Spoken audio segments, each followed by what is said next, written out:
On to our next talk. It's from GRADEL. It's Farzana Gholami, who's going to talk about robotic filament winding lightweight technology for sustainable space exploration.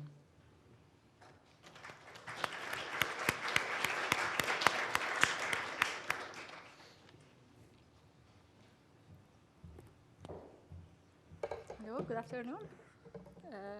I'm really delighted to be here today and to present you on behalf of my colleagues in the Space Department and the Lightweight Department of GRADEL. Farzana, could you go closer to the microphone so everybody can hear? Thank you. Lightweight technology for sustainable space exploration. So,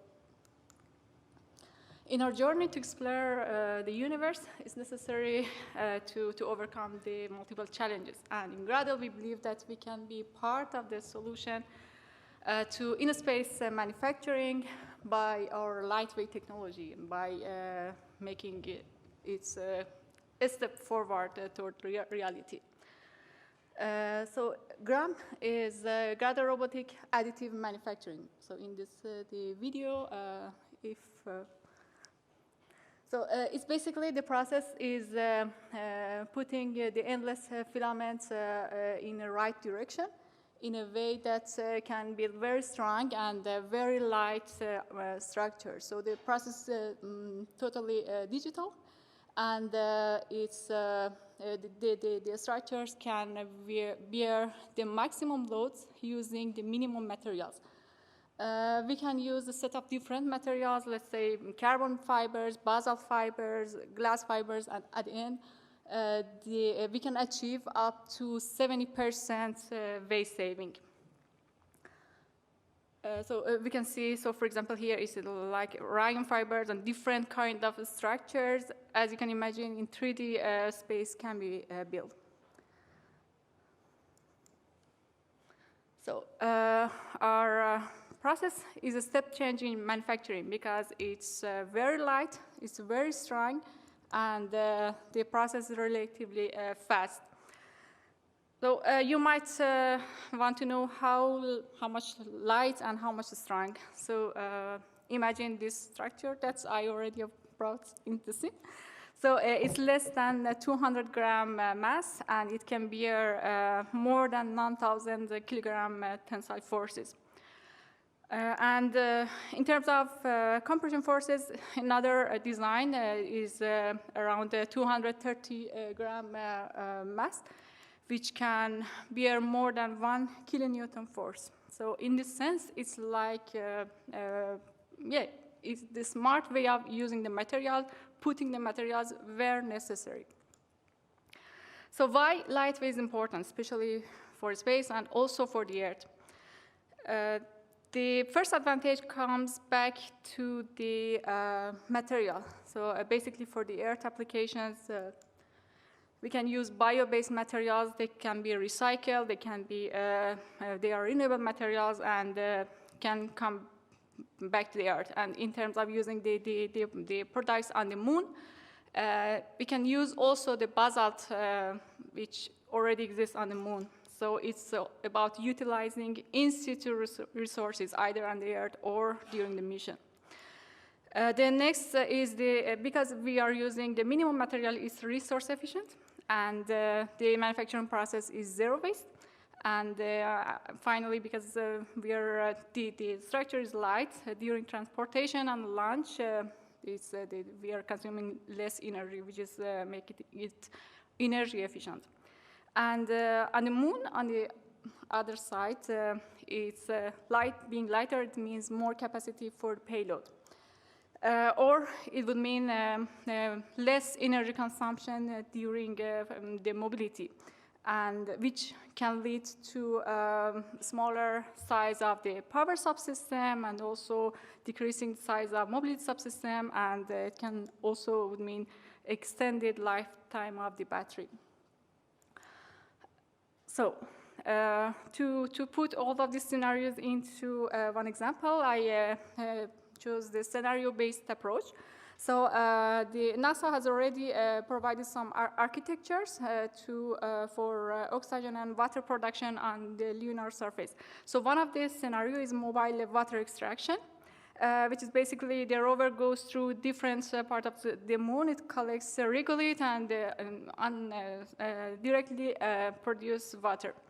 So in this example, the rover mass is about 7,000 kilograms, which has also a very big power subsystem.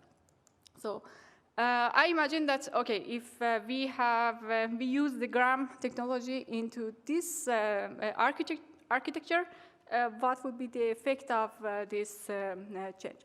So yeah, as I already told, that the potential for mass reduction is about 70%, but yeah, it's in average. If we imagine that we can decrease the structure mass by 40%, it means already the structure would be 1,000 kilograms lighter. But it's not only this, it's also the mobility energy consumption based on the Apollo mission that was the only mission that was sent to the moon. The energy consumption during mobility is about 3.5 joule per meter per kilogram.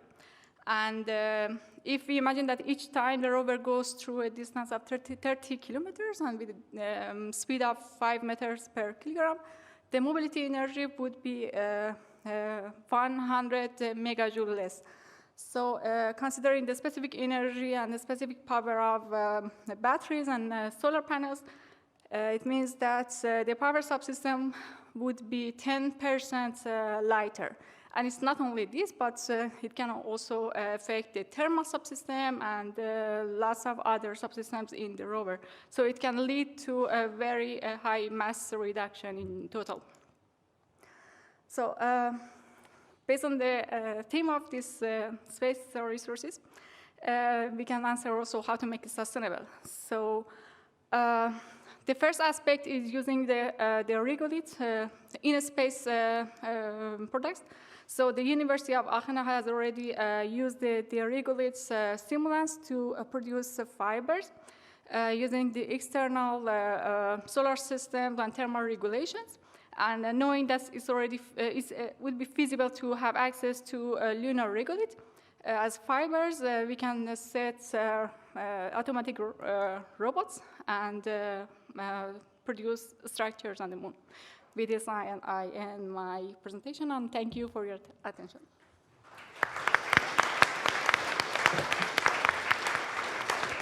Thank you, Farzana. We have a question from Aidan. Just a quick one from myself. Thank you for the very innovative talk. You're approaching your process is quite different from traditional design approaches. How do you actually go about realizing these designs using software or modeling? How would we approach using this approach? You know? Yeah, it's actually